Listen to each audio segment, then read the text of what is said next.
The invasion began with no fanfare, no grand speeches, no lightning storm of destruction. Instead, it was a quiet, almost eerie event. On the morning of May 14th, the first signs appeared. A small fleet of unfamiliar ships, drifting slowly toward Earth. The objects were too large to be asteroids, and their trajectory was too controlled to be a natural phenomenon. For days, global space observatories scrambled to confirm what they were, but by then it was already too late. The Rithari had arrived. The first transmission came in the early hours of the 15th. It was simple, direct, and chilling in its calm. The message, broadcast on every frequency, in every language, was the same. We are the Rithari. We have come to claim this world. Surrender now, and you will be spared. Resist, and you will be destroyed. You have 1 hour. At first, Earth's leaders thought it was a hoax, a viral stunt, or perhaps a misinterpreted signal from a distant satellite. But when the Rithari made their move, massive ships descending from orbit in formation, there was no denying it. Military forces scrambled to respond, but Earth's defenses were obsolete. There were no systems capable of intercepting the alien ships or matching their technology. General Ryan Dalton, commander of the United Nations Global Defense Initiative, was among the first to recognize the gravity of the situation. He had spent his career studying military history and tactical warfare, but nothing in his training could prepare him for this. As his team watched the fleet through their satellite feeds, a cold realization set in. Humanity had no chance against these invaders, not unless something changed, and fast. Dalton was a man of action. The first thing he did was call for a meeting of Earth's top military and scientific minds. There was no time to waste. Humanity's survival depended on it. The countdown had begun. The world was on the brink, and soon, the Rithari would make their move. The first strike came with terrifying speed. By the time the sun rose on May 16th, Earth was already under attack. The Rithari fleet, hovering just outside Earth's atmosphere, unleashed a bombardment of energy beams that tore through major cities with surgical precision. New York, London, Beijing, and Paris, metropolitan hubs of civilization, were reduced to smoking craters in minutes. The alien weapons disintegrated entire skyscrapers, leaving only molten rubble in their wake. The world's leaders issued desperate calls for counteraction, but Earth's best military forces were too slow, too disorganized. The Rithari ships moved with a methodical precision, neutralizing any resistance before it could form. Their superior technology rendered Earth's most advanced weapons useless. Earth's air forces were shredded by energy weapons before they could even engage. The chaos was overwhelming. Cities fell without warning, and the military was left scrambling for answers. Sarah Mitchell, a young officer in the United States Space Defense Command, watched in disbelief as Washington, D.C. vanished under a pulse of energy. The capital was no more than a memory now, a momentary flash of bright light on her monitor. She had always known that Earth's greatest vulnerability was its lack of unity in the face of an existential threat. But she hadn't imagined something like this. She saw the fear in the faces of her colleagues, but in her gut, something else stirred. Determination. "We're not done," she muttered to herself, her hands already moving across the console. Sarah wasn't just a soldier. She was a strategist. She'd been trained for this moment, even if no one had expected it to arrive so soon. Dalton's voice cut through the chaos. "All forces, listen up. It's not over yet. We have one shot at this. They may have the firepower, but we got something they can't predict. We fight smart, we fight dirty, and we fight together." The resistance was just beginning. Though the Rithari's first strike had shattered Earth's defenses, humanity wasn't ready to roll over. The fight for survival had only just begun. The Rithari's first wave was brutal, but it hadn't been the annihilation the invaders had expected. Earth's defenses, though decimated, had proven more resilient than they anticipated. Resistance groups formed almost immediately in the wake of the attacks, springing up from the remnants of military units, government agencies, and even ordinary civilians. General Dalton's orders were simple: harass, sabotage, and survive. They couldn't match the Rithari ship for ship, but they could make their every move costly. In the ruins of Denver, Sarah Mitchell was at the heart of it all. Her small unit had been scavenging the wreckage of a Rithari supply depot when they found something unexpected: a downed alien drone, its energy system sputtering. Despite its damaged state, it was still a technological marvel, faster, sleeker, and deadlier than anything Earth had ever developed. Sarah's team worked through the night, stripping it for parts. With the help of a few surviving engineers, they'd managed to reverse engineer a rudimentary understanding of Rithari technology. It wasn't much, but it was a start. Back in what remained of the UN Command Center, Dalton held a tense video conference with Earth's surviving military leaders. Satellite images showed scattered pockets of resistance forces, but they needed more. They needed a plan, something bold enough to send a message to the Rithari. Humanity would not bend to their will. "We're going to hit them where it hurts," Dalton said, his face grim but resolute.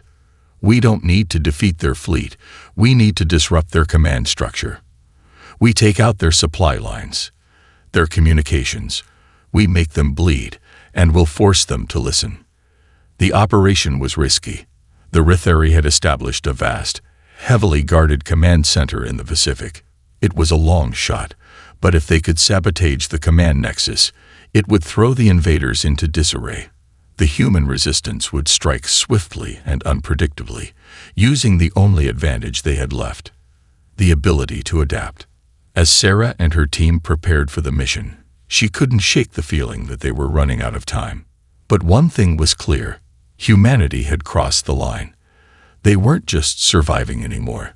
They were fighting back. The operation to sabotage the Rithari command nexus was one of the most daring moves humanity had made since the invasion began. Dalton had pulled together a motley crew of survivors from around the world. Former military officers, engineers, tech specialists, and even civilians who had proven themselves in the fight for Earth's survival. They were all volunteers, people who had nothing left to lose and everything to gain. If they succeeded, it would be a blow to the Rithari Empire. If they failed, it would mean the end of organized resistance on Earth. Sarah Mitchell was one of the leaders of the assault. She had been selected for her expertise in field operations and her uncanny ability to think on her feet. As she and her team prepared to board the small fleet of retrofitted civilian ships that would take them to the heart of Rithari territory, she couldn't help but feel the weight of the mission bearing down on her. This wasn't just about military strategy anymore. This was humanity's last shot at regaining control of their planet. The team's target was a Rithari facility hidden deep beneath the ocean's surface, a massive underwater base that coordinated the enemy's military operations on Earth. With most of the Rithari fleet focused on the surface, Earth's resistance had identified a vulnerable window of opportunity. The team would infiltrate the base, plant explosives on critical infrastructure, and sabotage their communication systems. It was a long shot, but it was humanity's best hope for buying time. The journey to the Rithari base was perilous. As their ships cut through the dark, freezing waters of the Pacific, Sarah could sense the tension building among the crew. They were moving into hostile territory, a place where one wrong move could mean death for all of them. When they finally arrived at the base, an eerie silence enveloped the team as they breached the facility's perimeter. The first sign of danger came when they triggered a Rithari sentry drone, alerting the enemy to their presence. The countdown had begun. There would be no turning back. As Sarah and her team fought through the base's defenses, it became clear they weren't just fighting to survive anymore. They were fighting to strike back, and they had no intention of losing. The breach into the Rithari underwater base had been a success, but at a cost. Sarah Mitchell and her team had barely made it past the outer defenses before they were discovered.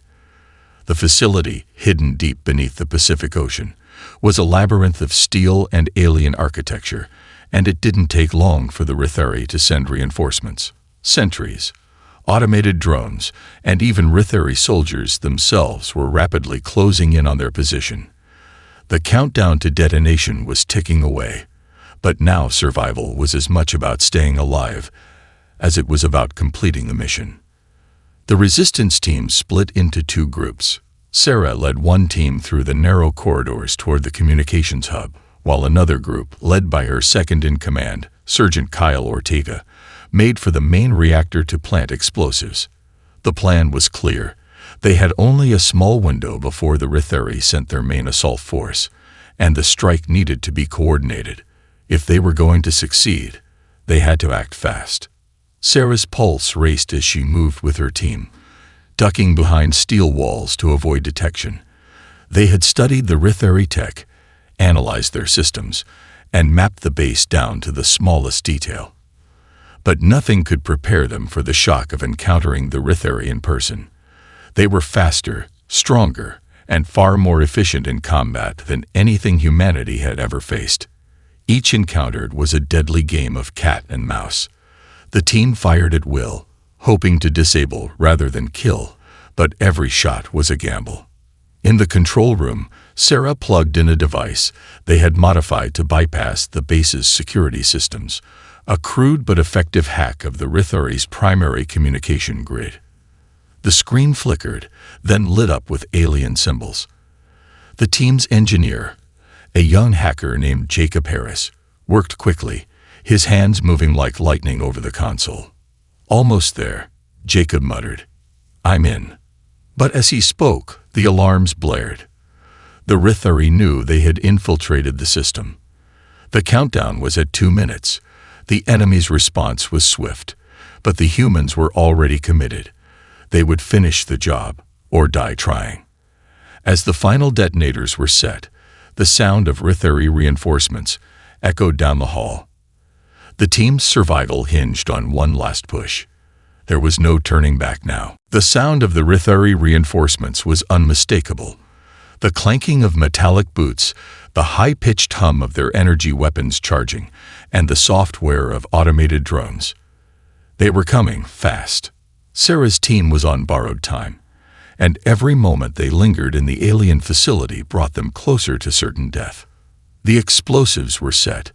The detonation timers were ticking down, but the Rithari were closing in. Sarah's heart pounded in her chest as she motioned for her team to move. There was no time for hesitation. They had to break out and get to the extraction point, half a mile away, before the facility went up in flames.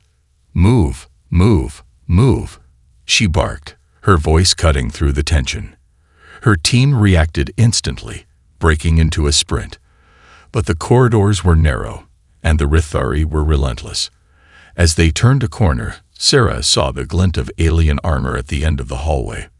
They were trapped. In an instant, Sergeant Kyle Ortega fired on the lead Rithari soldier.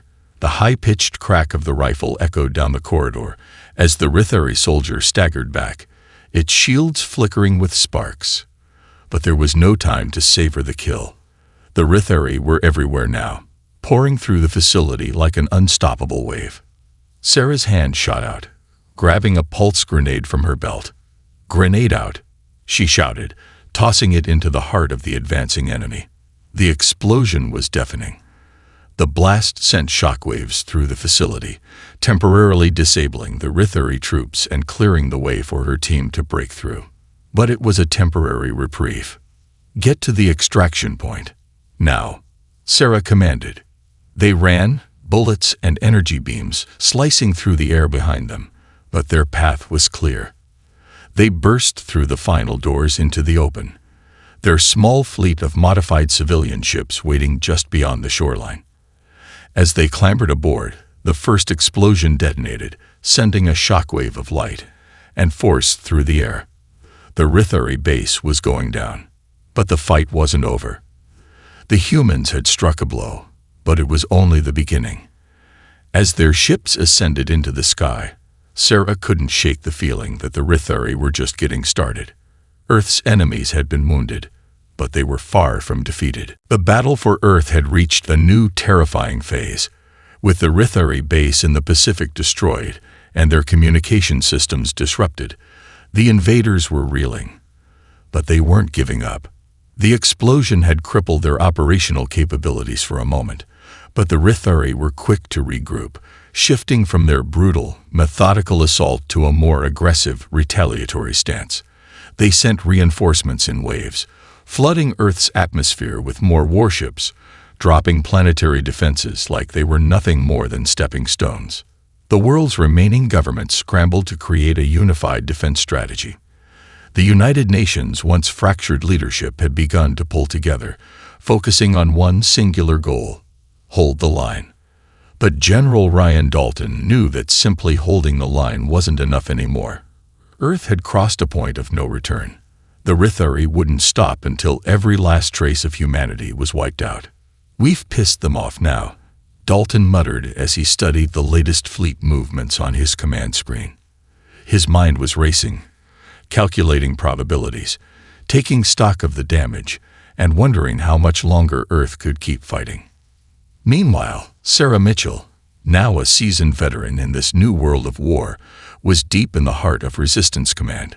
She had become more than just an officer. She was the symbol of humanity's defiance, a woman whose name was becoming whispered in every corner of the planet. But even she could feel the weight of the decision they were facing. The Rithari were unrelenting. Earth's resources were dwindling, and their forces were scattered thin across the globe. "We don't have time to wait for another strike," Sarah said, her voice firm in the midst of a tense meeting. "We need to strike them before they can do it to us." The plan she and Dalton had been crafting in secret was bold, reckless even. Earth would launch an all-out assault against the Rithari's command flagship in orbit, a final, desperate push that could either turn the tide of the war or end humanity once and for all. For Sarah, there was no more hesitation. There was no more doubt. It was time to cross the line. One last time. The final assault on the Rithari flagship was humanity's last gamble. Earth's united forces had spent every last ounce of energy and ingenuity preparing for this strike. It wasn't just a military mission. It was a declaration. The Rithari had come to conquer, to erase humanity from the stars, but the Resistance had given everything to show that they could not be defeated. They would not be erased. Sarah Mitchell stood aboard the command ship, the lead vessel in the final attack, her eyes focused on the massive, shadowed shape of the Rithari flagship looming in space. The ship was enormous, more than 10 times the size of anything Earth had ever built, and its weaponry was unlike anything humanity could hope to match. Yet here they were, a ragtag fleet of human ships, barely holding together with makeshift technology and borrowed time, preparing to face it head-on. Dalton's voice came over the comms, steady but filled with urgency. "We know what we're up against. This isn't about winning anymore. This is about survival. Do your job, and we'll do ours." The countdown began. Earth's fleet, built from whatever ships were still operational, had been retrofitted with stolen Rithari technology, energy shields, hacked weapon systems, and cloaking devices salvaged from downed drones. They weren't perfect, but they were enough to give them a fighting chance. Sarah's heart pounded as the ships accelerated toward the flagship, weaving through asteroid fields and debris left from previous skirmishes. Their target, the flagship's primary reactor, the heart of the Rithari's command structure. If they could destroy it, the entire fleet would fall into chaos, crippling the invaders' ability to control their forces. As the humans closed in, the Rithari unleashed their defenses, sending waves of plasma fire streaking toward them. Explosions rocked their ships, but they pressed on, fueled by the unbreakable will of a species that had refused to be defeated. In the final moments, just as Sarah's ship was battered beyond recognition, she saw the massive flare of light that signaled the reactor's destruction. The flagship exploded, sending shockwaves through the Rithari fleet. It was over. The invaders had been broken. But as Earth's survivors looked up at the stars, they knew the fight had changed. No longer would they be the underdogs. Humanity had crossed the line. And now, they were ready to stand among the stars as equals. The galaxy would remember the day humanity stood up, not just for their world, but for their place in the cosmos. The day the Ritheri had learned that Earth could not, and would not, be conquered.